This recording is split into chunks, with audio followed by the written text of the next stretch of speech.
রঘু ডাকাতের কেন হলো না খাদানের মতো জয়, এবং রঘু ডাকাত কেন পারলো না খাদানের মতো ভালো একটা বক্স অফিস তৈরি করতে, বক্স অফিস রাখতে? হাই ফ্রেন্ডস, তো সুভাষটা দেবের রঘু ডাকাত মুভি কিন্তু অলরেডি কিন্তু লস হয়ে গিয়েছে এবং এটি ভালো বিজনেস করতে পারেনি। প্রায় 40 দিনের মতো কিন্তু ব্যবধানে কিন্তু এটি প্রায় 15 কোটি টাকার মতো বিজনেস করেছে এবং ভালো একটা কিন্তু অ্যামাউন্ট তৈরি করতে পারেনি। তো সুভাষটা দেবের কিন্তু সকলে আশা ছিলেন যে রঘু ডাকাত মুভি খাদানের মতো ভালো একটা বক্স অফিস হবে এবং খাদানের মতো ভালো একটা বক্স অফিস রাজত্ব করবে এবং তৈরি করবে। সেটা কিন্তু আর হলো না এবং তিনি ব্যর্থ হয়ে গেল। তো খাদানের বক্স অফিস 40 দিনে কালেকশন ছিল প্রায় 15 কোটি টাকার মতো বিজনেস করেছে।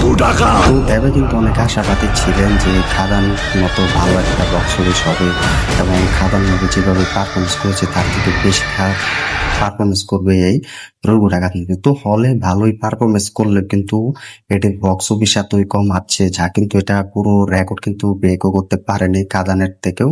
তো সুভাষটা দেব এটা নিয়ে কিন্তু অনেক টেনশনে ছিলেন এবং এটাকে নিয়ে কিন্তু অনেক হতাশা হয়ে পড়েছেন। দেখো, আমি তো আগে বলেছি যে বাংলা ইন্ডাস্ট্রিতে এরকম ভালো একটা মুভি রিলিজ দিতে পারলে সেই মুভিটা যে সুপার টুপার হিট হবে এটা না হতে পারে। আবার কিছু মুভি আছে যা দর্শকরা ভালো লাগলেও কিন্তু সেই মুভিটা অল টাইম ব্লকবাস্টার হয় এবং ভালো বিজনেস করে।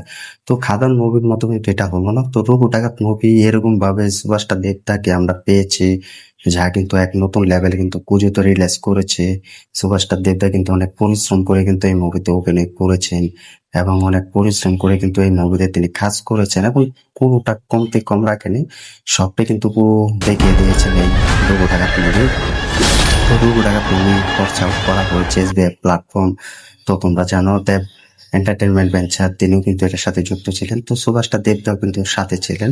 তো এই মুভিতে কিন্তু অভিনয় করেছেন সুভাষটা দেব এবং ইদিকা পাল।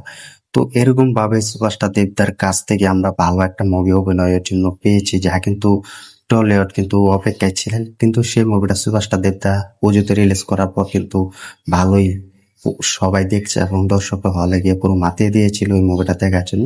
তো সবাই বলছে যে এরকম মুভি বাংলা ইন্ডাস্ট্রিতে বারবার তৈরি করতে হবে এবং বারবার নিয়ে আসতে হবে, যা কিন্তু সুভাষটা দেবে নিয়ে এসেছেন, যা কিন্তু বাংলা ইন্ডাস্ট্রিতে আমরা এরকম মুভি পাইনি বা এরকম মুভি দেখতে সক্ষম হয়নি, যা কিন্তু এবার নতুন ভাবে সুভাষটা দেবদাকে পেয়েছি। তো অনেক পরিশ্রম করেছেন, অনেক খেটেছেন এই মুভিটাতে।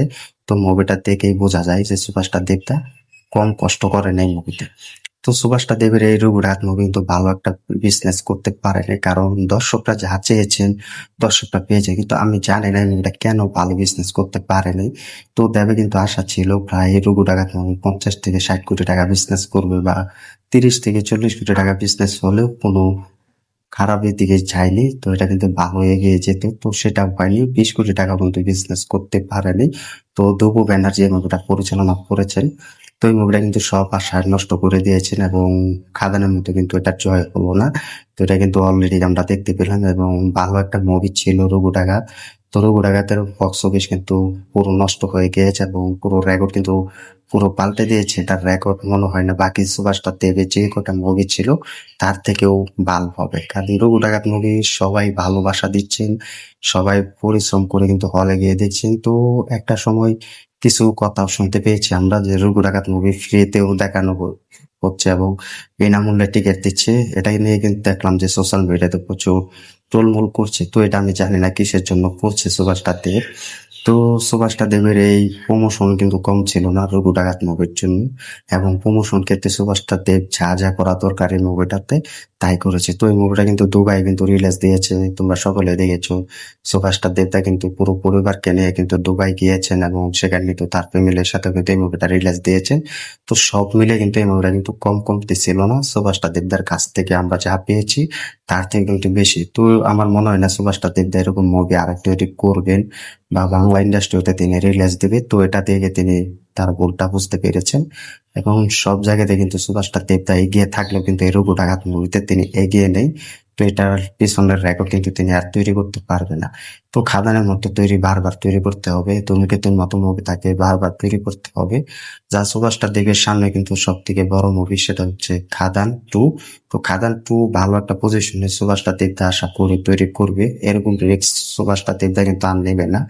যা কিন্তু রঘু ডাকাত মুভি একটি ভালো একটা মুভি হলে কিন্তু বক্স অফিস তেমন রাজত্ব করতে পারেনি। তো বক্স অফিস কিন্তু ভালো একটা দুটো রাখতে পারেনি। তো আমরা যেটা চেয়েছিলাম কিন্তু সেটাই হয়েছে যে সুভাষটা দেবের রঘু ডাকাত মুভি যদি ভালো বিজনেস না করে তাহলে সুভাষটা দেবী কেন সুপার ডুপার জয় হলো না এবং খাদার মতো কেন জয় করতে পারলো না, এটার মেন কারণ কি? সুভাষটা দেবতা যা পরিশ্রম করেছে সব পরিশ্রম বিদায় গেল কিনা কমেন্ট করে জানিয়ে দেওয়া। আর সুভাষটা দেবের কাছ থেকে এরকম রঘু ডাকাতের মতো মুভি আরো চাও কিনা বা সুভাষটা দেবতা করবে কিনা, তোমার মতামত কমেন্ট বক্সে জানিয়ে দাও। তো আমার মনে হয় না সুভাষটা দেবদাস করবে, কারণ এরকম মুভি সুভাষটা দেবদাস নিয়েও না আসতে পারে, কারণ তিনি এটা নিয়ে এসে বুঝেছেন যে এই মুভিটা দর্শকরা ভালোবাসা দিলেও দর্শকরা দেখতে চায় না বা হলে চায় না। তো ভিডিওটি ভালো লাগলে শেয়ার করে দিও, চ্যানেল নতুন থাকলে চ্যানেলটি সাবস্ক্রাইব করে দিও। দেখা হবে নতুন ভিডিও নিয়ে, নতুন আপডেট নিয়ে। ধন্যবাদ সবাইকে এতক্ষণ সাথে থাকার জন্য।